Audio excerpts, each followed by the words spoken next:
Esse ano de 2026 para mim é muito importante, porque faz 10 anos que eu comecei a anotar os meus livros.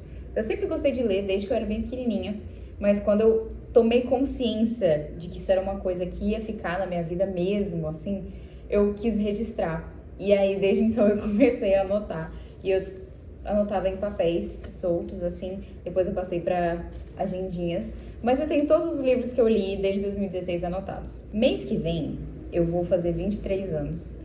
E eu escolhi aqui 23 livros que me criaram, praticamente, assim, que moldaram o meu gosto e a minha personalidade. E eu vou compartilhar com vocês. Oi, eu sou a Ana Laura e eu sou a Páginas Agridoces em todas as redes sociais, no Instagram e no TikTok. Então vamos lá, eu trouxe aqui na minha agenda mais que especial, que inclusive eu vendo, vou deixar o link ali na descrição. Vamos lá então. Tá meio que em ordem cronológica, porque eu peguei as minhas listas e fui vendo, né, da primeira até a mais atual. Então começamos aqui já com a seleção, que é muito importante. Eu li os 3 livros assim, muito rápido, e na época se tornou uma obsessão. Eu li com a minha melhor amiga e a gente compartilhava e a gente ficava, meu Deus, o Maxon. Ai, meu Deus, como eu queria ser uma dessas princesas e como a América é estúpida, como ela pode, como ela ousa ser tão ingrata estando nessa situação, pelo amor de Deus. E assim, essa coisa de princesas e aquele relacionamento não convencional e aí todas elas quererem ele, mas ele querer ela, pelo amor de Deus. Então assim, esse livro moldou muito o meu gosto, sabe? Moldou muito, ele diz muito sobre a pessoa que eu sou atualmente. Mas, ao mesmo tempo, ele me moldou depois, alguns anos mais tarde, quando eu tentei relê-lo. E eu não consegui passar da página 15, eu acho. Porque a América tava me irritando profundamente. Eu não queria mais olhar pra cara dela, digamos assim. Próximo temos Eu Fui a Melhor Amiga de Jane Austen. Esse livro eu li antes de saber quem era Jane Austen. Eu nunca tinha lido Jane Austen, eu nunca tinha assistido Orgulho e Preconceito, mas eu li esse livro. E foi aí que nasceu essa quedinha que eu tenho por romances históricos, por romances de época. Hoje em dia eu consumo pouquíssimo, mas teve uma época que eu gostava muito de ler. Eu li os 3 primeiros da série de Bridgerton, mas eu achei um pouco picante demais pra mim, então eu deixei essa série de lado. Mas eu continuei procurando filmes que fossem, assim, sabe, da era vitoriana, essa coisa de bailes, os vestidos, a linguagem rebuscada. Lógico que é a versão romantizada, todos sabemos, mas eu sou apaixonada por essa versão romantizada. Então, não tenho muito o que fazer, né? Próximo, temos Romeu e Julieta. Moldou a pessoa que eu sou no sentido de não suporto Romeu e Julieta. E antes, pra mim, acho que pra praticamente todo mundo, era um exímio exemplar, né, de romance que todo mundo usava como parâmetro para romance. E depois que eu li, eu me perguntei por quê. Porque isso aqui eu não vou falar que é uma porcaria, porque foi Shakespeare que escreveu. A obra em si, quando eu li, eu avaliei com 3 estrelas, porque eu reconheço que a obra em si é excelente e que Shakespeare era excelente escritor. Porque eu, Ana Laura, do interior de Goiás, aqui vou criticar a escrita de Shakespeare, né? Não tenho culhões pra isso. Mas eu falo no sentido de não funciona pra mim essa coisa de amor trágico, de tragédia e que eles morreram um pelo outro, ainda mais porque eles morreram de forma grotesca. Não era amor, era obsessão adolescente, porque a Julieta tinha 14 anos. Ah, pelo amor de Deus, gente. Eu sei que é muito bom ser jovem e as coisas serem muito grandiosas e te afetarem muito profundamente, mas vamos lá, né? Próximo temos Eleanor Park, que, ironicamente, em Eleanor Park, a Eleanor critica muito justamente isso em Romeu e Julieta. E aí eu fiquei, eu e ela assim, Eleanor Park, eu li, eu acho que umas 4 ou 5 vezes esse livro. Não é todo mundo que gosta, tá? Mas quando eu li, eu senti uma espécie de identificação. Não com os personagens, porque eles não têm nada assim a ver comigo, mas no sentido de identificar o meu gosto ali mesmo, sabe? Hoje em dia eu não sei o que eu acharia do livro, porque eu era muito jovem na época que eu li, eu tinha os meus 13, 14 anos. Então, né, tem quase 10 anos que eu li. Na época foi excelente, foi um dos meus livros favoritos, mas eu aprendi que eu gosto desse tipo de história. em que eles são, sabe, essa coisa confusa, mas eles estão num contexto um pouco complicado, que foi, no sentido de moldar a minha personalidade mesmo, foi mais ou menos ali que eu ganhei consciência a respeito dessas questões de preconceito e de racismo, porque o Park é asiático, né, que é o personagem principal, um dos personagens principais, e a Eleanor é uma menina gorda e ruiva e com sardas. E tudo isso contribuía para que as pessoas fizessem bullying com ela e a isolassem. Então, assim, era uma coisa que eu, na minha posição reconhecidamente privilegiada, não tinha parado muito para pensar antes sobre. Mas também essa questão, assim, de sentimentos agridoces. Além dessa parte crítica, né, desse contexto social, dos sentimentos agridoces, que foi aí que começou, eu acho, a ideia de páginas agridoces, porque eu descobri, acredito que com Eleanor Park, que eu gosto muito de ler histórias que causam sentimentos agridoces. Próximo, eu estou enrolando um pouco, talvez esse vídeo fique grande, mas espero que não. Amor Gelato também moldou muito o meu gosto, moldou muito a pessoa que eu sou, porque foi quando eu tenho uma tia que foi pra Itália, quando ela era muito pequena, e aí ela mora lá e hoje em dia ela nem fala mais português. Ela veio pro Brasil, ela conheceu a gente e tudo mais, só que na época eu não tinha tantas informações e eu não sabia o que era a Itália, até eu ler Amor Gelato, que a personagem principal vai pra Itália pra descobrir quem é o pai dela e tudo mais. E aí, eu comecei a pesquisar pra saber quais eram, porque ela faz tipo um tour, assim, pela Itália, sabe? Tem esse menino que vai arrastar ela pra fazer um tour pela Itália. E aí eu fiquei querendo saber o que eram, quais eram esses lugares que eles visitavam, e eu pesquisei, e foi aí que eu desenvolvi a minha profunda paixão e obsessão pela Itália. E eu preciso ir pra Itália pelo menos uma vez na vida. É uma questão, assim, eu não tenho muitas ambições, assim, das quais eu não abro mão, mas ir pra Itália é uma delas. O inventor de jogos meio que me deu, assim, aquele pontapé pra eu descobrir o quanto eu gosto de livros que supostamente são infantis, mas não são, porque eles são feitos para um público mais maduro. Então, são histórias de crianças, sobre crianças, com crianças como personagens principais, só que não são para crianças, porque se eu fosse criança e eu lesse aquele livro, primeiro que eu ia ficar um pouco perturbada, porque ele tem uma atmosfera, assim, um pouco sombria, não no sentido de dar medo, não é de terror, mas ele tem uma coisa, assim, parece que dá calafrio de ler, é um pouquinho perturbador, mas ao mesmo tempo é muito criativo e é um livro de aventura. E, assim, foi um pouco diferente do que eu costumava ler, mas foi uma coisa que moldou muito o meu gosto também. Anne de Green Gables, eu acho que eu não preciso explicar muito do porquê, né?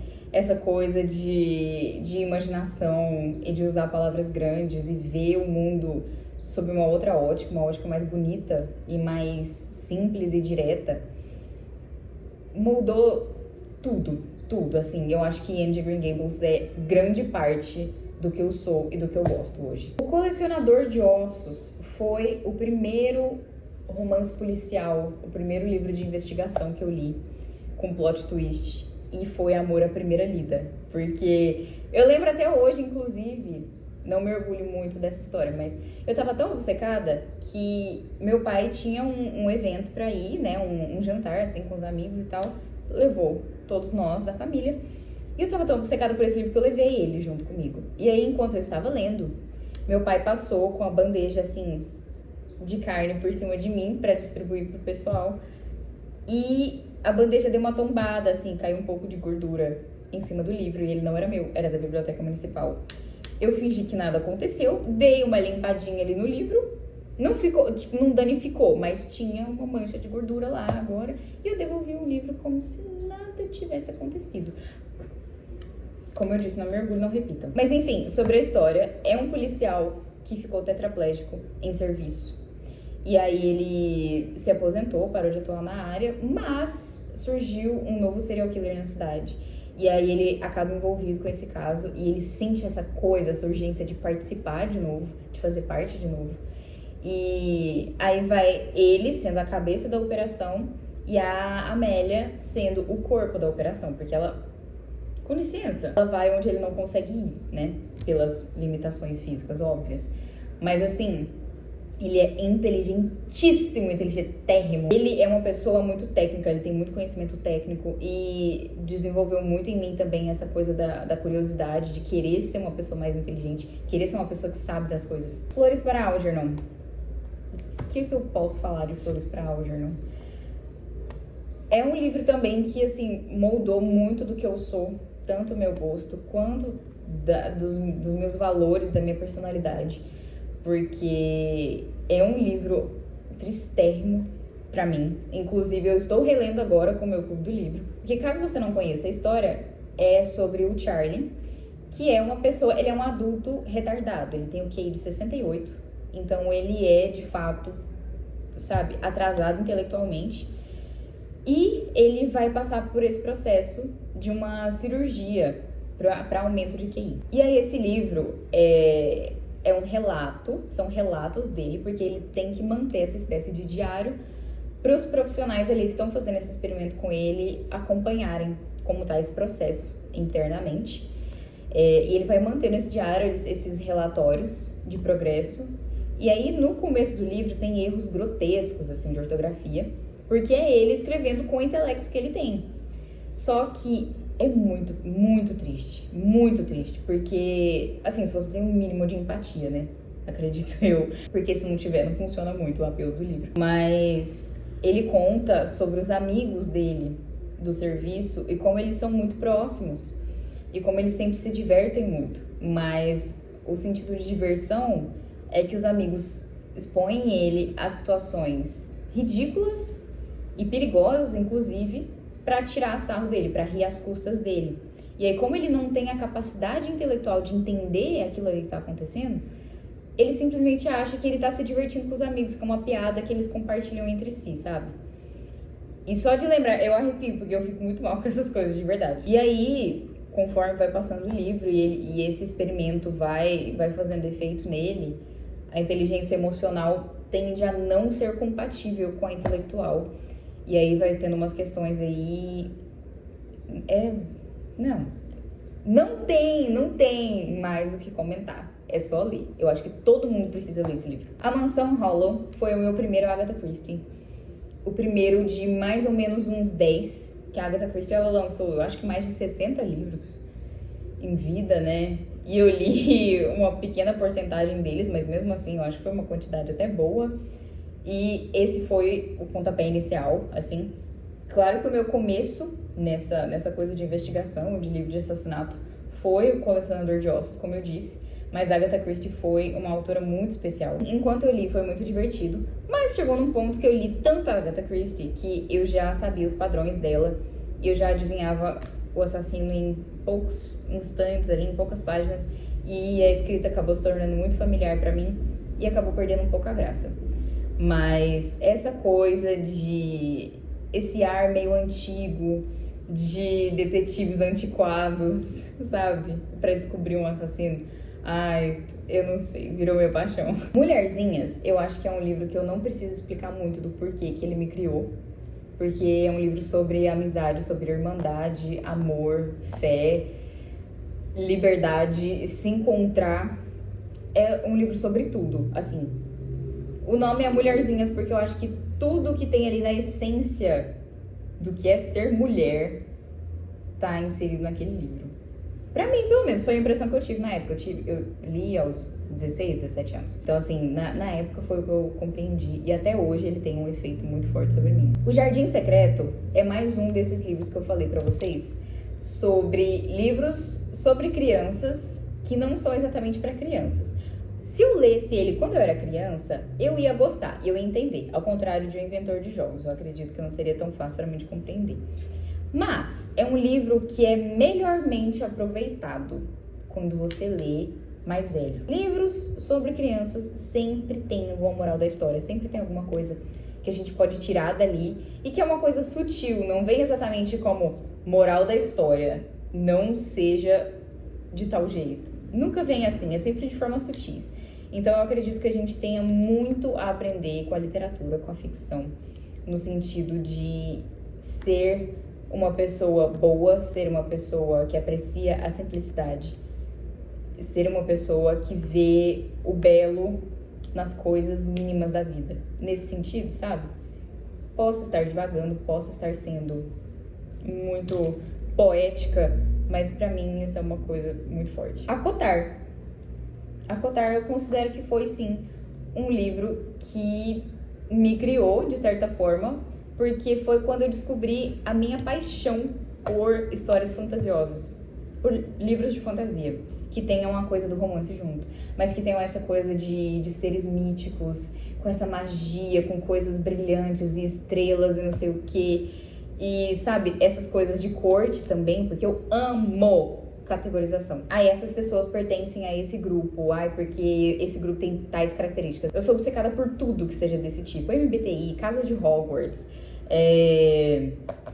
as cortes, tudo que seja essa coisa de categorizar, de separar em grupos que tem características. Eu amo. E também, mais tarde, quando eu vi algumas resenhas sobre, me ajudou muito a criar um certo senso crítico.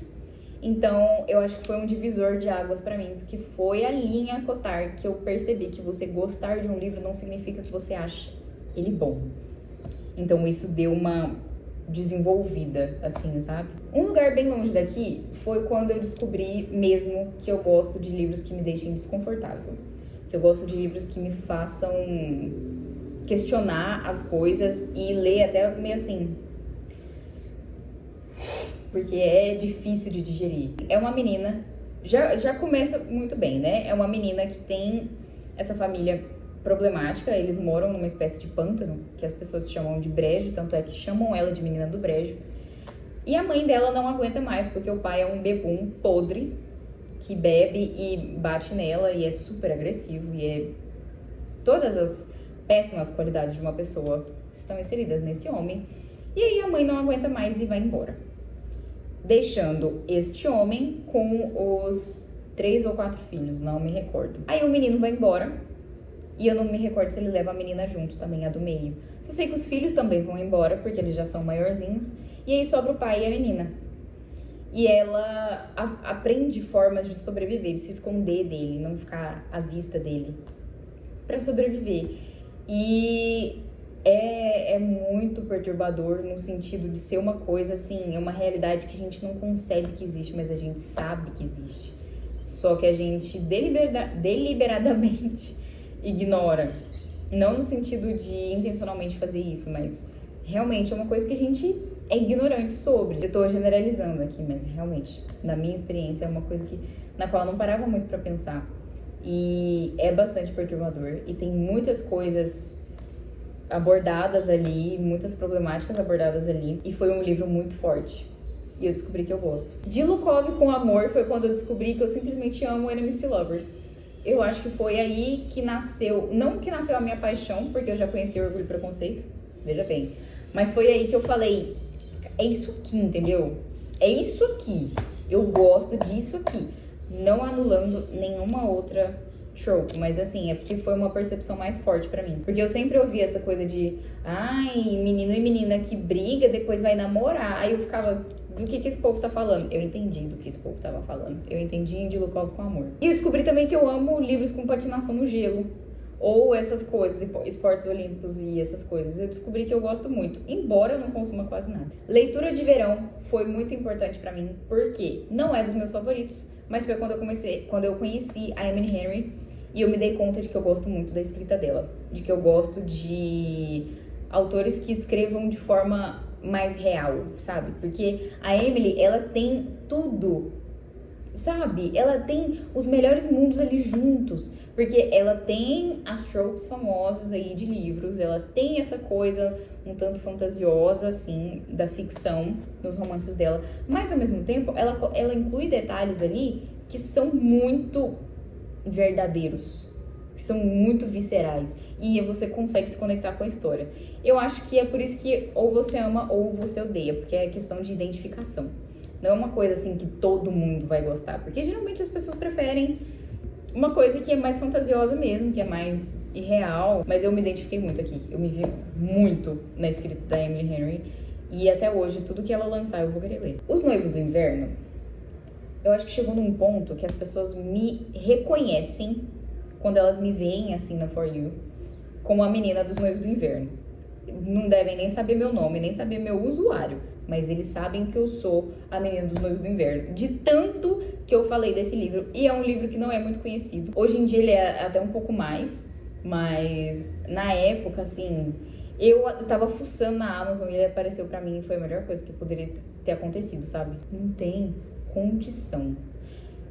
Eu já falei demais dele.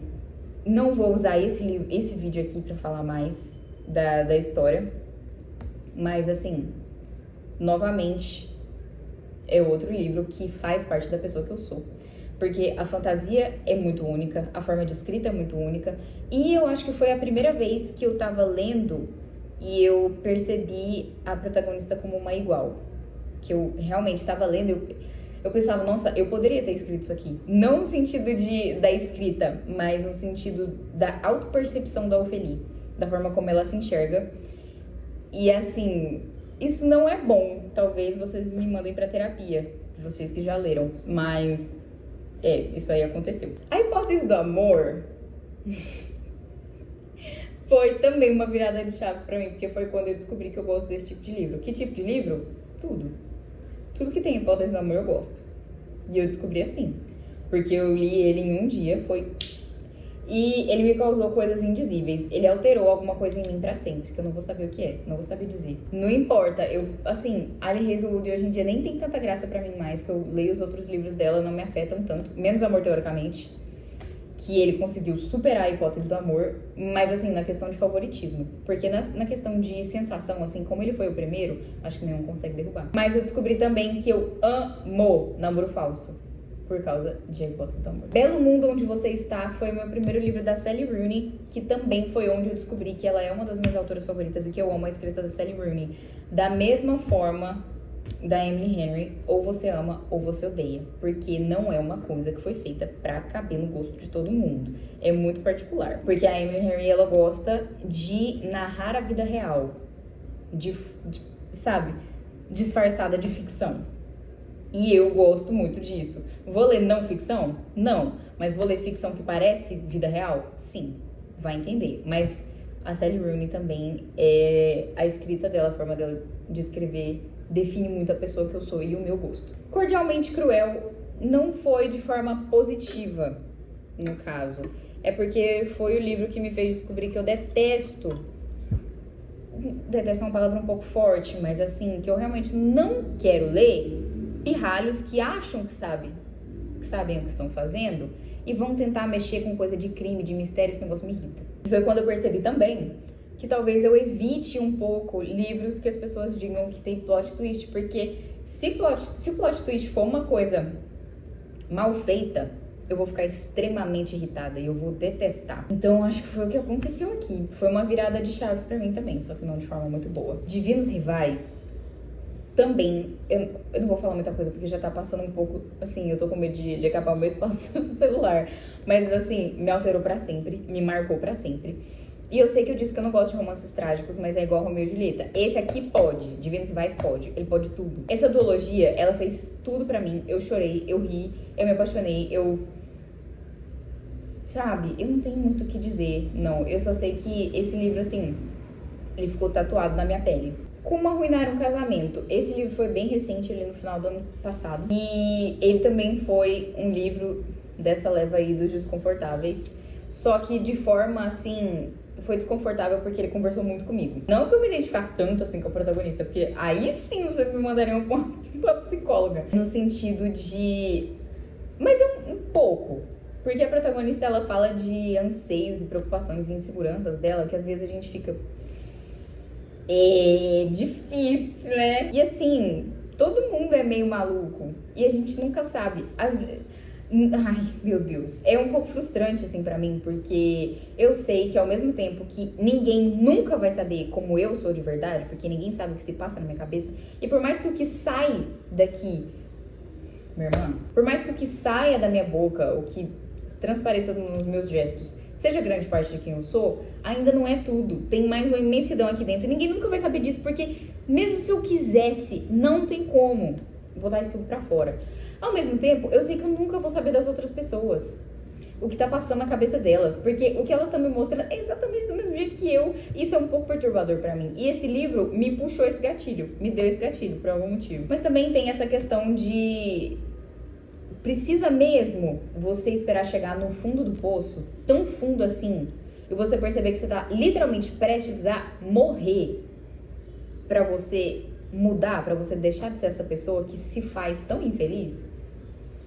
Acho que não, né? Por último, Um Caminho pra Liberdade, que eu não poderia deixar de mencioná-lo aqui também, porque esse livro pra mim é um dos mais importantes de todos, tá ali no top, porque ele é tipo uma versão mais atual, mais madura, mais crua de Mulherzinhas, porque ele também traduz amizade e essa questão de sociedade entre mulheres, de mulheres estarem ali umas pras outras e de entenderem as dores entre si, cada uma passando por uma coisa, mas todas juntas por um propósito. Ai, eu amo! Essa foi a lista dos livros que me criaram e eu gostaria muito de saber se algum desses livros também te criou, se também é um favorito seu ou se te criou de outra forma, tipo, eu percebi que eu realmente detesto esse tipo de livro por causa dele. Compartilha comigo, me manda uma DM lá no Instagram, me segue no TikTok. E também, se for do seu interesse, se você estiver buscando um clube do livro para participar, tem o meu, que é o Leituras Agridoce, eu vou deixar o link aqui na descrição. Mais uma vez, muito obrigada por ter ficado até aqui.